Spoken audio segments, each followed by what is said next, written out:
Se existe uma única fraqueza que repetidamente te derruba e ameaça o seu chamado, este vídeo é um alerta divino para você. A trágica história bíblica de Sansão e Dalila não é apenas um conto, é um mapa que revela a estratégia exata que o inimigo usa para explorar nossa maior vulnerabilidade e roubar nosso propósito divino.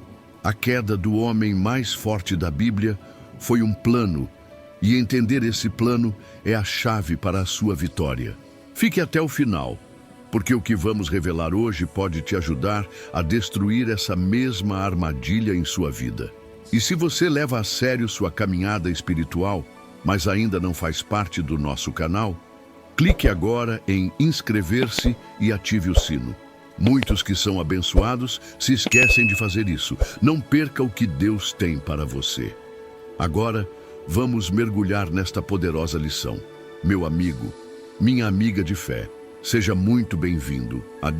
Hoje nós vamos mergulhar juntos em uma das mais emocionantes e, francamente, trágicas narrativas de todo o Antigo Testamento. Prepare seu coração, pois a história bíblica de Sansão e Dalila é muito mais do que um simples conto sobre um herói e uma vilã. É um profundo estudo bíblico sobre a condição humana, um espelho que reflete nossas próprias batalhas com a paixão, a traição e, acima de tudo, o soberano e muitas vezes misterioso propósito divino. Esta não é apenas uma história sobre a queda de Sansão, mas uma poderosa lição sobre como a fraqueza humana pode coexistir com a força divina e como as consequências do pecado podem, paradoxalmente, nos levar a um caminho de redenção. Pense comigo. O que acontece quando o homem escolhido por Deus, o mais forte entre os homens, se deixa levar por uma paixão que o cega para o perigo? A narrativa que encontramos no livro de Juízes é um turbilhão de emoções, um alerta atemporal que ecoa até os nossos dias sobre a importância da obediência e da vigilância espiritual. Vamos desvendar juntos cada camada dessa história, não apenas para conhecer os fatos, mas para extrair a profunda mensagem de fé que Deus nos deixou através da vida desse personagem tão complexo e fascinante.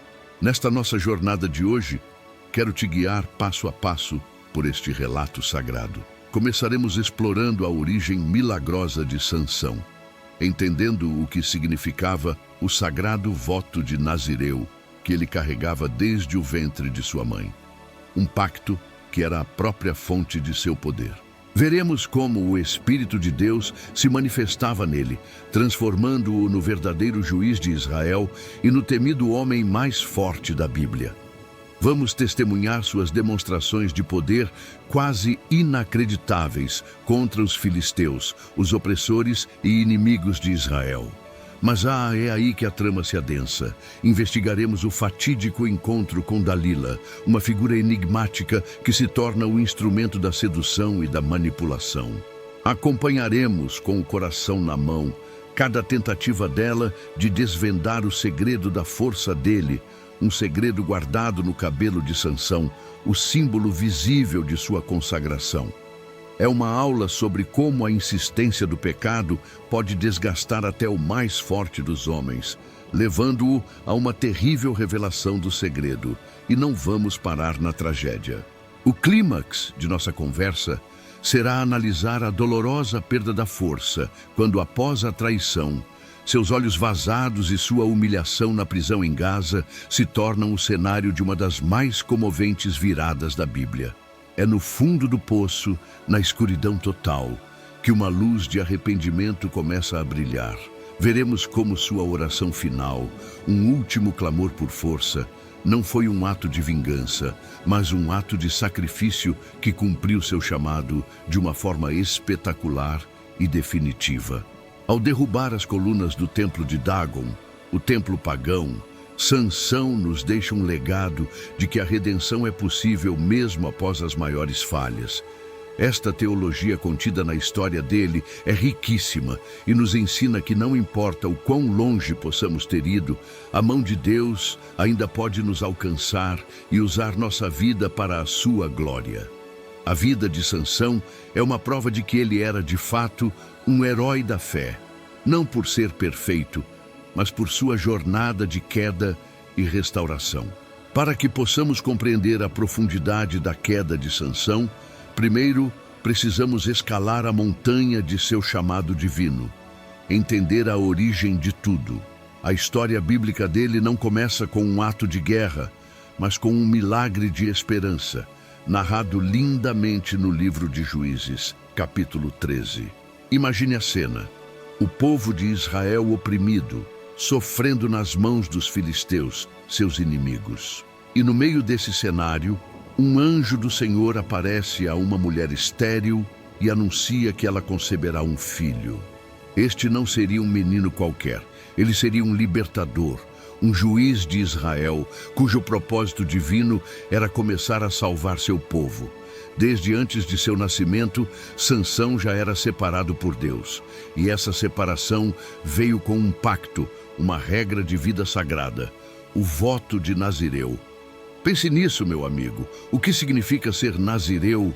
Significa ser consagrado, separado. Ele não deveria beber vinho ou qualquer bebida fermentada, não deveria tocar em cadáveres. E o mais famoso de todos os mandatos: a navalha jamais deveria passar por sua cabeça. O cabelo de Sansão era o selo externo de uma aliança interna, um lembrete constante de sua obediência e de sua total dependência de Deus. E, de fato, a promessa dessa consagração se manifestou de forma espetacular. O poder que fluía através de Sansão não era humano, era uma força divina, uma capacitação sobrenatural que vinha diretamente do Espírito de Deus. A Bíblia nos dá vislumbres impressionantes disso. Em Juízes 14:6, vemos o Espírito do Senhor se apossando dele de tal maneira que ele rasga um leão pelo meio, como quem rasga um cabrito, e isso com as mãos nuas. Pense na magnitude disso. Não foi um treino, não foi técnica, foi a pura manifestação do poder do céu. Mais tarde, em Juízes 15:16, cercado por 1000 soldados filisteus, o que ele usa como arma? Uma queixada de jumento que estava no chão. Com esse instrumento improvável, ele derrota todo o batalhão. Isso nos ensina uma lição de fé tremenda. Deus não precisa de grandes recursos para operar. Ele só precisa de um vaso disposto. Esses atos o consolidaram como o homem mais forte da Bíblia, uma lenda viva e a personificação do terror para os inimigos de Israel. E o que dizer do episódio em Gaza, registrado em Juízes 16:3, onde ele arranca os portões da cidade, com tranca e tudo, e os carrega nos ombros até o topo de um monte? Isso não era só força, era uma afronta simbólica, um ato de humilhação contra o poderio inimigo. Agora, e este é o ponto central que precisamos guardar para o resto de nossa conversa, a chave de ouro de todo este estudo bíblico. A força de Sansão não estava em seus músculos. Não era o cabelo comprido que, por si só, continha poder mágico. A força era uma consequência direta de sua obediência ao voto de Nazireu e da presença do Espírito de Deus em sua vida. O cabelo era apenas o símbolo dessa aliança. No momento em que a aliança fosse quebrada, o símbolo se tornaria inútil. É uma representação perfeita de nossa própria caminhada espiritual. Muitas vezes, Deus nos concede dons, talentos, uma força em certas áreas da vida. E corremos o risco de nos orgulhar do dom e esquecer do doador. Começamos a pensar que a força é nossa, que o mérito é todo nosso. Sansão, apesar de ser um herói da fé, já demonstrava aqui sua grande fraqueza humana, uma impulsividade e uma atração por aquilo que o afastava de seu chamado. A força física era imensa, mas a fortaleza de seu caráter estava prestes a ser testada de uma forma que exército nenhum conseguiu, preparando o terreno para a chegada de uma mulher que exploraria essa exata fragilidade. E é exatamente aqui, meu amigo, no auge de seu poder e de sua autoconfiança, que a nossa história bíblica introduz a figura que selaria o seu destino, Dalila. O livro de Juízes nos conta que Sansão se apaixonou por uma mulher do vale de Soreque chamada Dalila. Juízes 16:4. A Bíblia é sutil. Não nos dá muitos detalhes sobre quem ela era, mas o contexto deixa claro seu papel. Vivendo em território filisteu e colaborando com os líderes deles, ela se torna o instrumento perfeito para os inimigos de Israel. Eles não conseguiram vencê-lo no campo de batalha, então decidiram atacá-lo em sua maior vulnerabilidade. Seu coração, sua fraqueza humana. Os príncipes dos filisteus vão até ela com uma proposta irrecusável, uma fortuna em prata, para que ela usasse de sedução e manipulação para descobrir a origem daquele poder sobre-humano. Eles queriam saber o segredo da força de Sansão. Veja a tática do inimigo. Quando a força bruta não funciona, ele usa a astúcia, a tentação que fala aos nossos desejos mais íntimos. Dalila, então, representa mais do que uma mulher. Ela é o arquétipo da tentação que se aproxima com um sorriso, mas carrega no coração a intenção da traição e da destruição. Tudo para nos afastar do nosso propósito divino. Inicia-se, então, um jogo perigosíssimo, um verdadeiro duelo psicológico e espiritual entre Sansão e Dalila. Ele, sentindo-se invencível, brinca com o perigo. Ela, motivada pela ganância, é incansável em sua busca. A primeira tentativa de manipulação é quase ingênua. Dalila pergunta sobre o segredo, e Sansão mente, dizendo que se fosse amarrado com 7 cordas de arco novas e frescas, ele se tornaria fraco. Assim que ele dorme, ela o amarra e grita o alarme combinado. Os filisteus vêm sobre ti, Sansão. E ele, claro, arrebenta as cordas como se fossem fios de linha. Juízes 16:9. Ele ri, ele a trata como uma criança. O alerta soou, mas ele não ouviu. Na segunda vez, ele mente de novo, falando sobre cordas novas que nunca foram usadas. O mesmo ritual se repete, a amarração, o grito e a demonstração de sua força divina. A terceira mentira já chega perigosamente perto da verdade, envolvendo o cabelo de Sansão. Ele diz a ela para prender suas 7 tranças num tear. Ela o faz e mais uma vez ele se levanta e se livra da armadilha. A cada mentira, ele se aproxima mais da verdade, dançando na beira do abismo. Agora, paremos aqui um instante para uma reflexão profunda, que é o cerne deste estudo bíblico. Por que Sansão continuou nesse relacionamento? Os sinais de traição eram claríssimos. 3 vezes ela demonstrou que sua lealdade não estava com ele, mas com os filisteus. O que o manteve ali? Seria arrogância, um excesso de confiança em sua própria força, acreditando que poderia controlar o fogo sem se queimar? Seria uma profunda carência afetiva, uma solidão que o fazia se agarrar a qualquer migalha de afeto, mesmo que envenenada? A teologia por trás disso nos ensina sobre a natureza progressiva do pecado. As consequências do pecado raramente vêm de uma vez. O inimigo nos testa, nos empurra um pouco, vê até onde vamos. Sansão estava se acostumando com o perigo, normalizando a presença da tentação em sua vida. Ele subestimou o poder da sedução persistente e a profundidade da maldade no coração dela.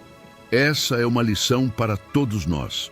Permanecer em um ambiente de tentação, flertar com o que sabemos que nos afasta de Deus, é o caminho certo para a revelação do segredo, para a quebra de nossa consagração e, inevitavelmente, para a nossa queda. Após as tentativas frustradas, a estratégia de Dalila muda. A manipulação deixa de ser um jogo e se torna uma arma de pressão emocional implacável. O livro de Juízes, capítulo 16, versículo 15, nos mostra o golpe final dela. E é uma pergunta que ecoa a mais profunda chantagem emocional. Como podes dizer, eu te amo, se o teu coração não está comigo? Ela o acusa, o pressiona diariamente, importunando-o a tal ponto que a Bíblia diz que a alma dele se angustiou até a morte. Pense na profundidade disso. O homem mais forte da Bíblia que enfrentou leões e exércitos, estava sendo derrotado por dentro, esmagado pela insistência de uma mulher. Aqui, a sua fraqueza humana é escancarada. Ele não foi vencido pela força, mas pelo desgaste, pela incapacidade de se desconectar de uma relação tóxica que minava sua alma. Esgotado, ele finalmente cede. Ele lhe abriu todo o seu coração e conta tudo sobre o voto de Nazireu, sobre a navalha que nunca tocou sua cabeça. Naquele instante, a revelação do segredo não foi um ato de amor ou confiança, foi um ato de rendição. Ele entregou a chave de sua consagração, o segredo do poder do Espírito de Deus em sua vida, diretamente nas mãos daquela que servia aos filisteus. A traição estava selada.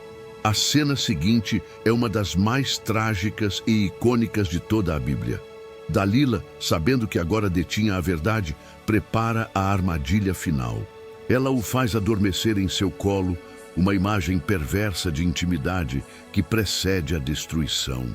Enquanto ele dorme, vulnerável e confiante, um homem é chamado para cortar as 7 tranças do seu cabelo de Sansão. E então, ela o desperta com o grito fatídico: "Os filisteus vêm sobre ti, Sansão." Ele se levanta, ainda com a arrogância das outras vezes, pensando que se livraria como sempre. É aqui que encontramos uma das frases mais arrepiadoras das Escrituras, em Juízes 16, 20. Ele, porém, não sabia que já o Senhor se tinha retirado dele. Meu Deus! A perda da força foi instantânea, não porque o cabelo se foi, mas porque Deus se foi. A fonte do poder havia sido cortada pela desobediência, e as consequências do pecado são imediatas e brutais. Ele é capturado, e a primeira coisa que seus inimigos fazem é arrancar seus olhos. Seus olhos vazados são o símbolo terrível de sua jornada. Um homem que foi espiritualmente cego para a manipulação e a traição, agora se torna fisicamente cego. A queda de Sansão culmina com ele sendo levado para a prisão em Gaza, acorrentado, forçado a girar um moinho como um animal. O grande juiz de Israel se torna um escravo. Vamos respirar fundo e absorver a profundidade teológica deste momento. A teologia aqui é cristalina. A perda da força não estava na queratina do cabelo, mas na quebra da aliança. O voto de Nazireu era um pacto de santidade, de separação. Ao revelar seu segredo e permitir que o símbolo de sua consagração fosse destruído por um capricho mundano, Sansão, na prática, disse a Deus que valorizava mais sua paixão por Dalila do que sua comunhão com o Criador. E Deus, que é um cavalheiro e não força sua presença, se retirou. A cegueira física, como já refletimos, é a manifestação externa de uma cegueira espiritual que o afligia há muito tempo. Ele não enxergou os sinais, não viu a maldade, não percebeu que estava trocando seu chamado divino por um prazer passageiro. Esta parte da história bíblica de Sansão e Dalila é um alerta poderoso para cada um de nós. Quando comprometemos nossa consagração, quando negociamos nossos princípios, também experimentamos uma perda da força espiritual e corremos o risco de nos tornarmos escravos daquilo que Deus nos chamou para governar. A escuridão era total. Mas, como veremos a seguir, é precisamente na escuridão mais profunda que a semente do arrependimento e da redenção pode começar a germinar. Após a escuridão da prisão em Gaza, a história bíblica de Sansão se encaminha para seu grandioso e surpreendente final. O cenário é de festa e arrogância.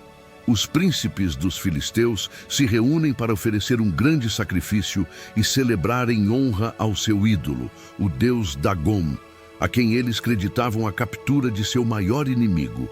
Em meio à euforia, para aumentar a humilhação, eles mandam buscar Sansão para que ele os divertisse. Juízes 16, 25. Imagine a cena. O antigo terror de Israel, o escolhido de Deus, agora cego e enfraquecido, é exposto como um troféu no meio do templo de Dagon. No entanto, há um detalhe crucial que os filisteus, em sua soberba, ignoraram. Um detalhe que o livro de Juízes faz questão de registrar em 16:22.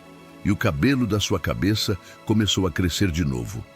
Isso não é apenas um fato biológico, é um símbolo poderoso. Na quietude e na escuridão da prisão, longe das distrações que o derrubaram, um processo de restauração e talvez de arrependimento silencioso começou. Aquele cabelo crescendo era o sinal visível de que a aliança, embora quebrada, poderia ser renovada, abrindo uma fresta de esperança para a manifestação do propósito divino.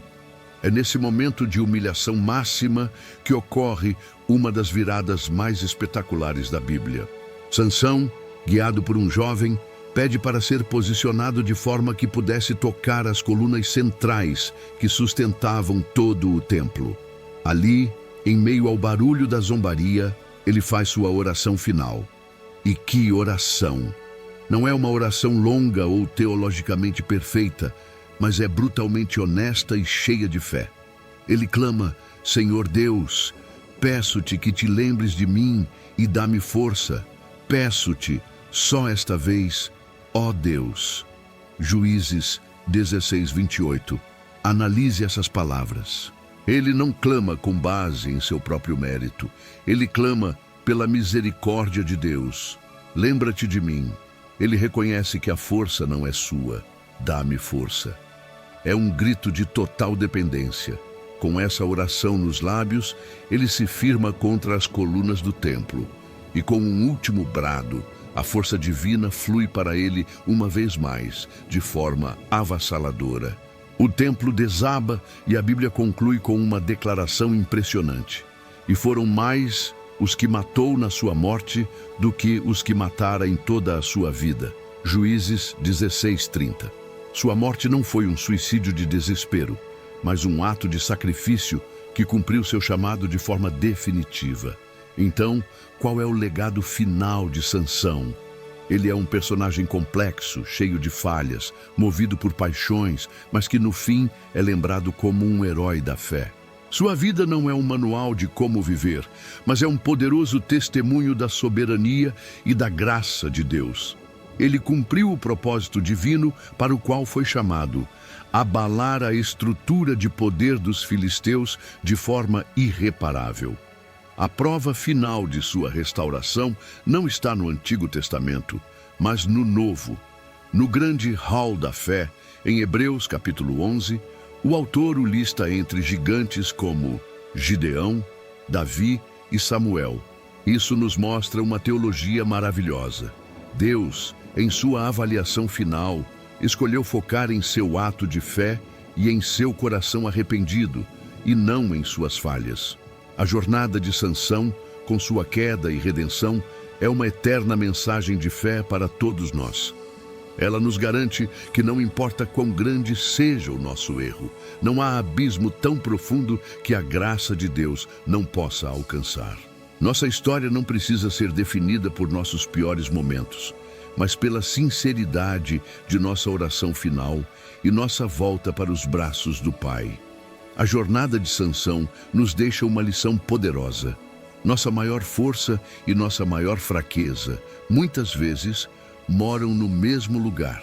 E a pergunta que fica para você refletir é: qual é a Dalila que tem tentado roubar a sua força? Qual área de sua vida você precisa entregar a Deus hoje para proteger seu chamado? Deixe sua reflexão nos comentários. Vamos usar este espaço para fortalecer uns aos outros em fé.